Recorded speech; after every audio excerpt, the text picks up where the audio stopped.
Today's world traveler is bringing us to Italy. So come along on another visit and we're going to show you some different aspects of this wonderful country. Arriving at Fiumicino Airport, there's always a welcoming committee out there waiting for their friends to arrive, and the airport's about a 40-minute drive, assuming there's not much traffic, and there usually isn't much traffic. During the tour, we travel by train from one city to the next. But occasionally, a bus comes in handy to get you around, and before you know it, we have arrived in the heart of the city at the Campo dei Fiori. We'll take you back here a couple of times in the program. It's just a few blocks from our hotel, and around the corner is a terrific gelateria, the ice creams of Italy. Here's the typical street fountain. You put your finger over the bottom of the spout, and the water shoots up through a little hole in the top. So it's real convenient and hygienic and cool and refreshing. Of course, you can drink the tap water in Europe. Throughout Europe, it's no problem at all. In your hotel rooms and in the restaurants, although there they usually serve you bottled water that they charge you for. Maybe $1.50 or $2 for a big bottle. And the fresh pasta, one of the great things about Italy. Fettuccine with porcini mushrooms. That was at one of our favorite little spots, a restaurant called Tosca. Walking down Via Giubanari, we're taking a little orientation walk. This is our first day. We've just arrived and heading to one of the great spots in the city, the Piazza Navona. Our guide Judy takes us on a walk. She's a local guide who knows the area extremely well and all the history. Tells us about the statues and the fountains and this beautiful Piazza Navona. This is the Fountain of the Moors. It was designed in part by Bernini, the greatest of Italian Baroque sculptors.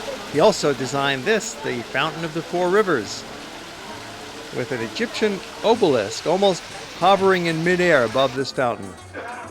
Posing out in front of the Forum, there's a lot going on in Italy in the summertime, a lot of street festivals, outdoor music performances, and then into the great Colosseum. This is the largest building from ancient Rome that's still standing, pretty well preserved. Parts of it were pulled down to use as a quarry, but there's the great facade of the Colosseum. It was a stadium that would hold 50,000 spectators for gladiatorial combat. A very peaceful corner of the city is Sant'Andrea della Frate. The church cloister here is such a harmonious design. Makes a nice respite from the busy city streets. And visiting yet another church, Santa Maria sopra Minerva. Side chapel painted by Filippino Lippi in the Italian Baroque style, very colorful, very beautiful works of art. This church was built during the Gothic period. It's really the only significant Gothic church in all of Rome, and it was decorated throughout the Renaissance and on into the Baroque period. It contains a statue by Michelangelo and some important tombs inside. Going out the back door, passing by the Museum of Rome. That's the City Museum of Rome. They focus particularly on Roman history of the 1600s and 1700s. On to our first dinner of the tour. We're still in our first day, ending with a feast at the restaurant called Alla Rampa.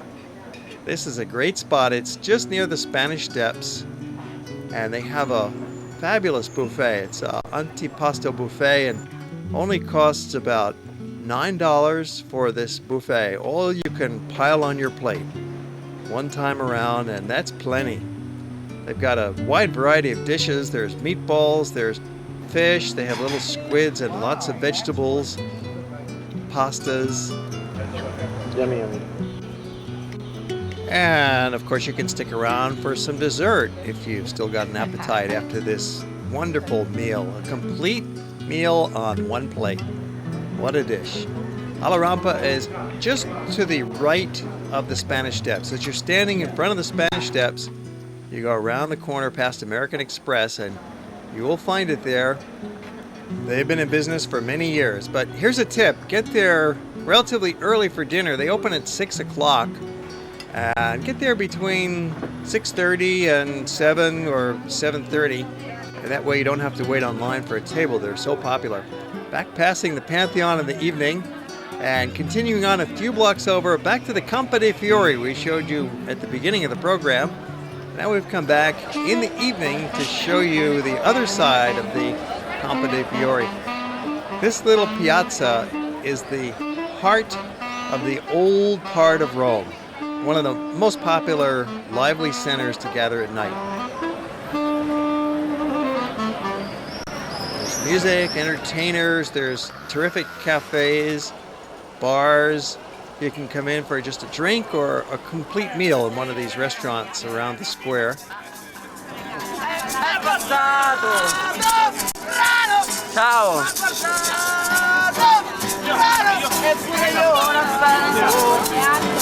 Old Roman, and it's still there. It's amazing. It's amazing. St. Peter is so massive. You can't do it in one day or 1 hour. You have to go and see it. We went to St. Peter's and Basilica. I was fascinated how they constructed those things. I'm amazed. So big, so beautiful. I don't know how they did it. Got a lot of time on their hands, maybe. And Florence. There's so many things to see. You can't do it in one trip. Right. And It's a lifetime. Yeah, right. But we saw a lot, right? Lots. So many. I hope I remember all of them. And there were so many places to eat, so we enjoyed that. Most impressed with the Colosseum and read about it in the history books about the event that took place in the Colosseum thousands of years ago, and to see it actually in person was something I had, I wanted to see it for all these years, and finally had a chance to see it, so I'm very happy that I came and saw that. Well, everybody's having fun.